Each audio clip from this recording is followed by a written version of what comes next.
allow me to pour my guts out for you about my lifelong, diehard love and sometimes love-hate relationship with my Dallas Cowboys. For some reason in my life, it's always Green Bay. It always comes down to the Green Bay Packers haunting me. Since I was a kid back in Oklahoma City, Oklahoma, the Green Bay Packers have haunted and haunted and haunted me some more over these many years. I've hung in with my Dallas Cowboys. And now, of all places, Micah is traded to Green Bay. It's become like gangrene for me. Like I've got gangrene Bay. It's like they're a disease inflicted upon me. And of all places that Jerry Jones could trade Micah to, it had to be Green Bay, Gangrene Bay. I've got it. I'm afflicted with it worse than ever because Micah has found a new home where he can front run in Green Bay, Wisconsin, Titletown, nightmare town for me, because it always has been. And I don't know why, but allow me to start with the story of my fairly early fandom. I did go to my first game thanks to my uncle in Dallas, Texas. Invited me to go to get my parents to drive me down, which my parents reluctantly drove me for the weekend to Dallas to see Uncle Jim Bell, because he was a high school football coach, an assistant coach, and a basketball coach who wanted to take me to my first ever pro football game at the Cotton Bowl, because I loved at that point the St. Louis Cardinals football team. I loved the baseball team too, but it was the one game in those days, early TV days, that we could get in Oklahoma. So every Sunday I watched my St. Louis Cardinals, play. And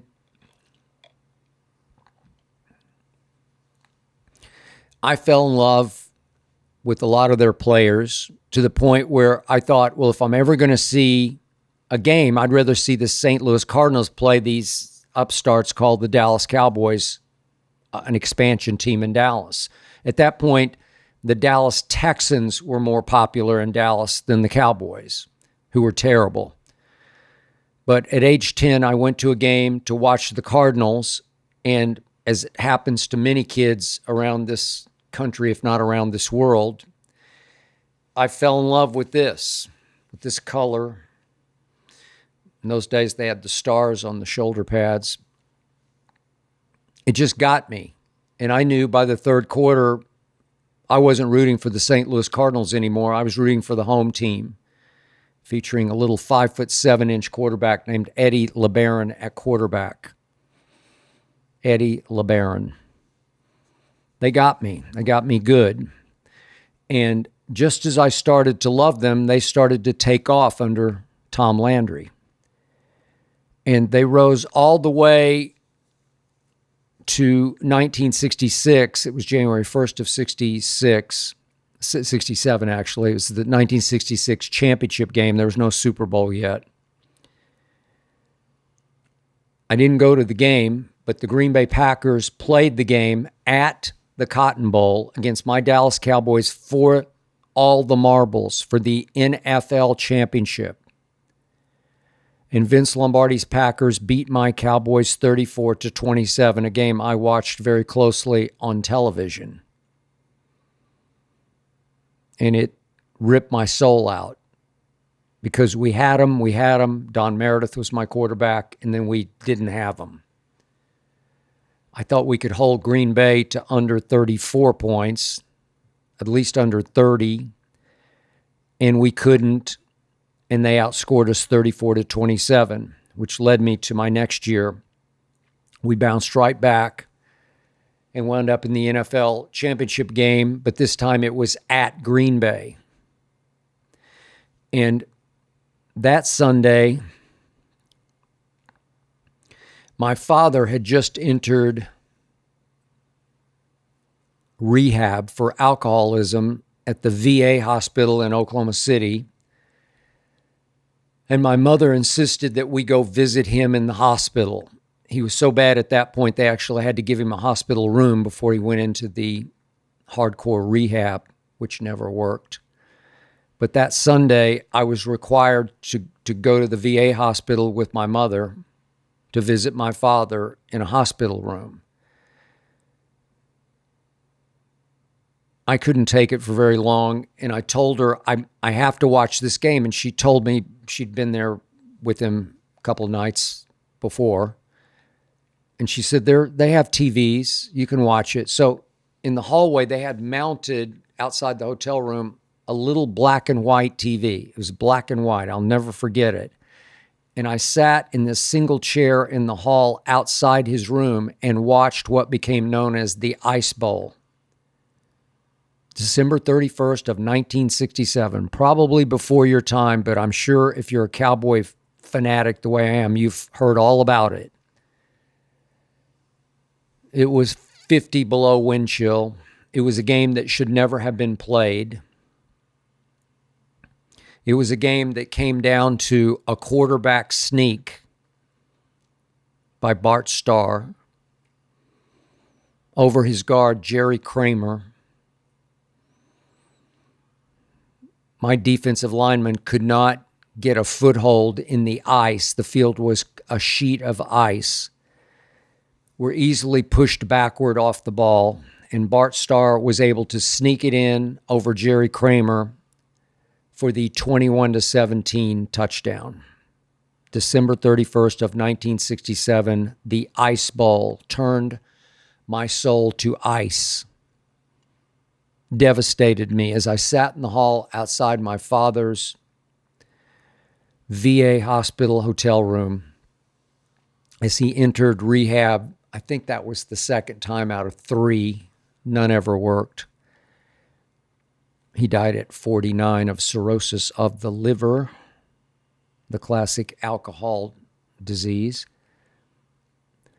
And I died several thousand deaths sitting in that lone chair outside his room in the hallway watching the little black and white TV.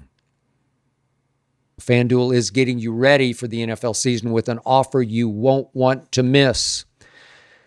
New customers can bet just $5 and get $300 in bonus bets if you win. That's right. You can pick a bet $5, and if it wins, you will unlock $300 in bonus bets to use all across the app.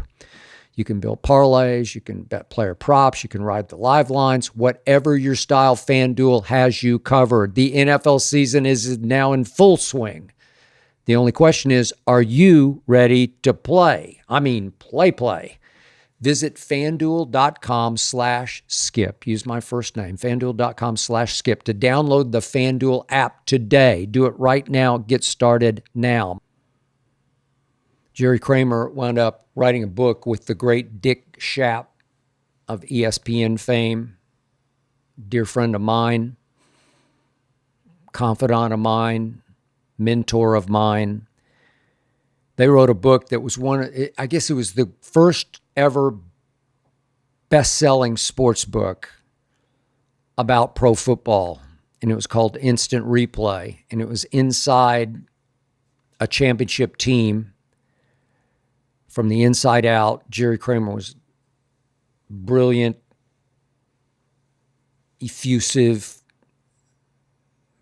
eloquent, and he helped Dick with the book, just carry the book, and it became a runaway New York Times bestseller.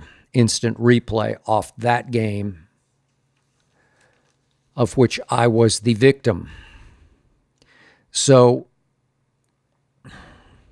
if I can fast forward, in recent memory, Would you believe the Green Bay Packers have beaten my Dallas Cowboys 10 of the last 11 games? 10 of the last 11.